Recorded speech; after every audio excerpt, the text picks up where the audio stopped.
This is the Whole Care Network.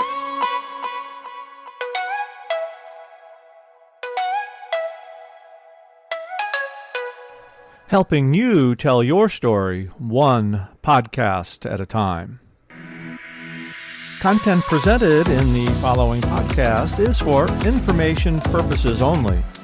Views and opinions expressed in this podcast are solely those of the host and guest and may not represent the views and opinions of the Whole Care Network. Always consult with your physician for any medical advice, and always consult with your attorney for any legal advice. And thank you for listening to the Whole Care Network.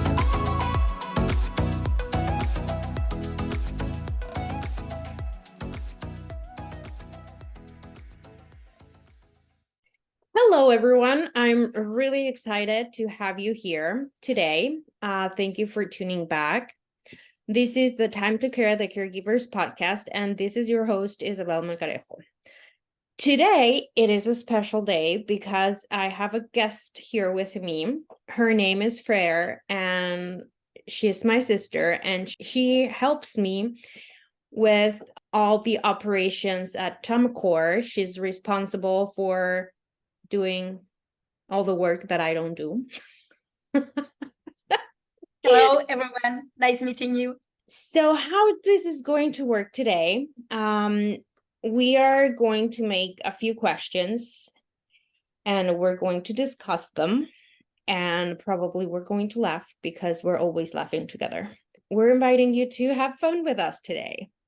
The first question is, what's your definition of self-care? Well, I think that's a question that has many answers. I have diabetes since I was 4 years old, and I have been taught to pay attention on my body as self-care for many years. So I have to take care about what I eat, the amount of food I eat, if I do exercise or not, everything about medicines. But I believe that self-care is something more than just paying attention on a body. It's like also paying attention on your mind, on your ideas, on your dreams. What do you think about that, sister, lovely sister? I'm remembering when you were teaching me about equivalents. And we would make equivalents for ice cream and for...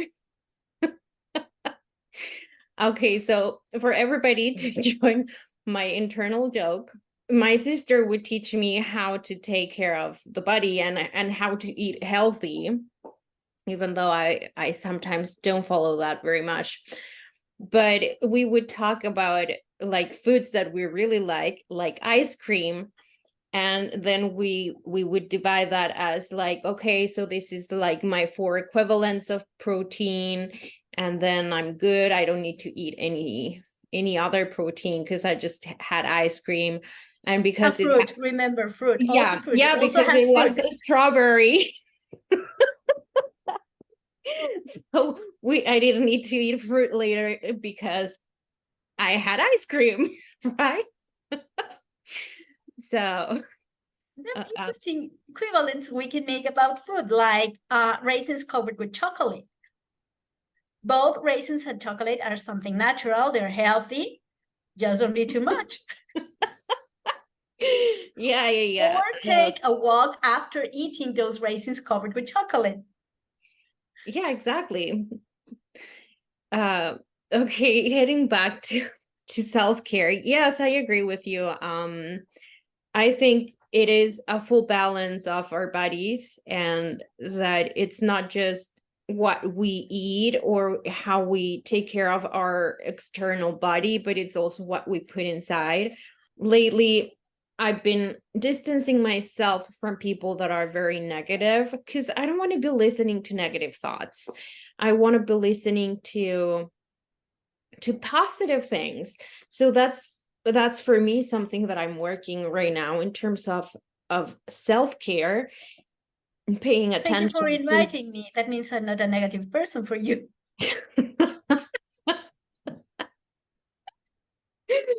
I'm No, really thankful for that. you're still in the good list. Yay, yay.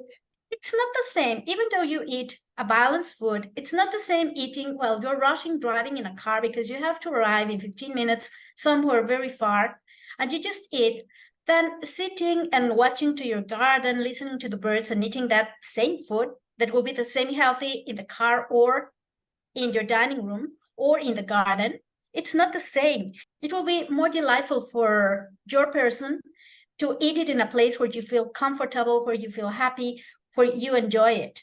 So it's not only self-care, it's not only about external things, but also from the inside come to your inside and make you feel happy. For those out there listening to us, what would be a good way of setting good intentions in terms of healthcare throughout their days? Let's suppose we have a case of a person that's taking care of their elder father or mother, that they really need to be there lots of time taking care of this person. I think they can take a few minutes off. Like if you were a dolphin, like you go out from the water to take a breath. Dolphin, not dolphin. You go out of the water to take a breath, and then you come inside. So what would be these taking breaths to help you be strong and to help you in these difficult moments or stressful moments? I would take minutes along the day, maybe not half an hour, but some minutes in the morning. Let's say in the moment I wake up, I'm alive. I can be thankful because I'm alive. I'm breathing. I can look at the weather today. If it's spring, I can watch the flowers that are blooming. If it's summer, I can watch for the birds. I don't know what kind of nature you can see from your own place. Maybe you can see dolphins. If you can see dolphins, then watch dolphins on the sea. And then after those 2-3 minutes in the morning, you can say nice words to yourself, like I'm worthy, I deserve being happy, and I deserve having nice things in my life. And 2-3 minutes, just that. Then you go to your work. Then maybe 2 hours after, you can take other 5 minutes, 10 minutes to take another breath out of the deep ocean. Those minutes would be like going outside from your home and taking a walk, a 5 minutes walk. Hopefully this elder won't be doing nothing nasty in those 5 minutes, but take those 5 minutes for you to walk, to relax. Then you can come back again to the stress of that home. Then when you're going to prepare food, well, think about something you like and prepare what you like eating. So while you're cooking or while you're calling to buy food or whatever, you can think about something that will make you happy while you eat it. Besides being healthy or not healthy, that depends on each of you. You can ask for an ice cream. Enjoying while you're asking for that, enjoying the moment you're making the call or you're preparing your food. I believe when you're a caregiver, you have to take some minutes during the whole day, like a spotted line, where you take breaths, and that will give you strength to continue with that work. So how would you recommend, besides those breaths that you take throughout the day and those minutes that you take away from a busy life, which I think either you're a caregiver or not, I think you need those spacing times.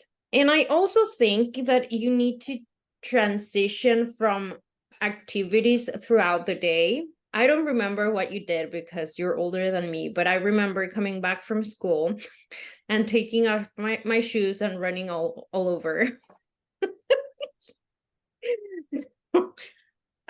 So for me, that was the transition from school to being home and starting the afternoon activities or the evening activities. How would you recommend moving from, okay, this is time to wind up and finish our day and make sure that I have this time, and actually making that transition between whatever the activities, the busy life of everybody's, and then winding down and taking that space? How would like, how do you do it? You mean at the end of the day? Or how do you transition between these breaths, these dolphins that jump and breathe outside of the water? Well, I think there are two important things. One is being creative, and the other one is being what you have to do it, but maybe you do it with your creativity in a nice way. I remember some years ago, I was having lots of pain in my back, but really, really bad pains.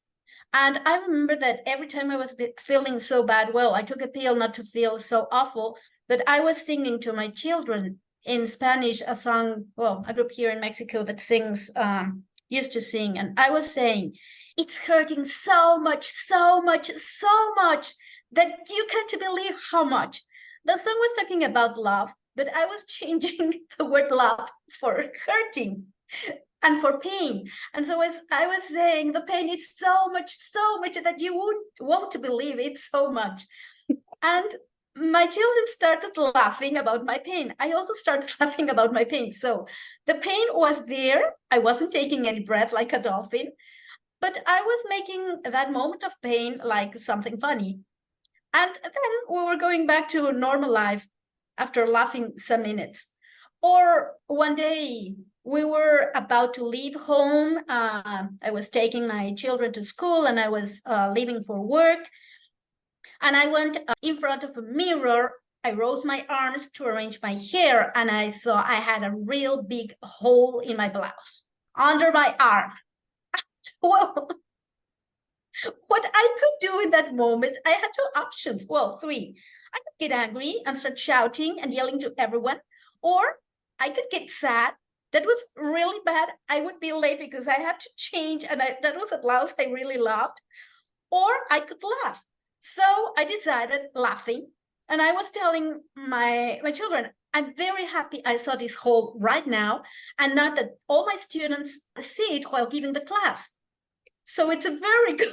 I saw my own hole. So right now I'm going to rush and change this blouse and get ready because we'll have to drive really fast to get on time to school.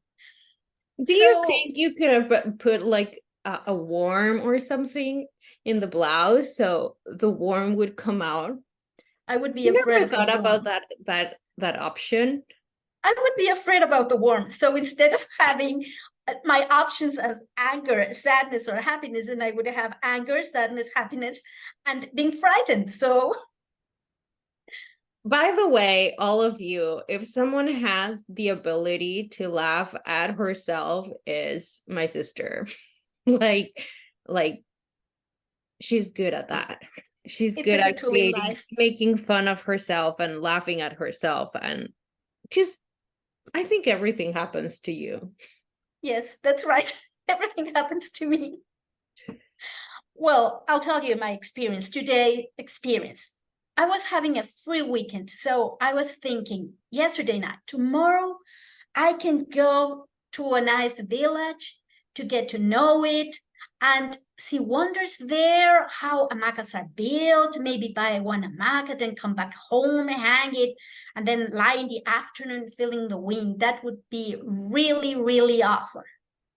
In the morning, I had no water, so I thought, well, maybe I can change my plans and I can go to a store and maybe watch some books or watch clothes and take a walk in a shopping center.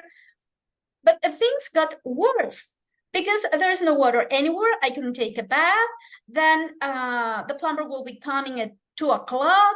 A friend called me in the morning. So everything was changing. And then I said, well, what can I do to change this awful morning into my lovely day I wanted to have yesterday? So I decided to take my bath with purified water that costs a lot. So this will be the expensivest bath I have ever taken in my life. So in that way, I said, well, I couldn't go to a nice town. I couldn't buy an hamaca. I couldn't go to a shopping center, but I will be having a real good bath with clean, expensive water. So that's how I change bad things into not so bad things in a daily moment. Well, I really appreciate you joining me today. It's been a lot of fun for me and hopefully for everybody else and hopefully for you as well. Thank you very much, lovely sister. Thanks to all of you. Have a nice day and enjoy life. We only have one. Enjoy it the most you can. Bye. This is the Whole Care Network.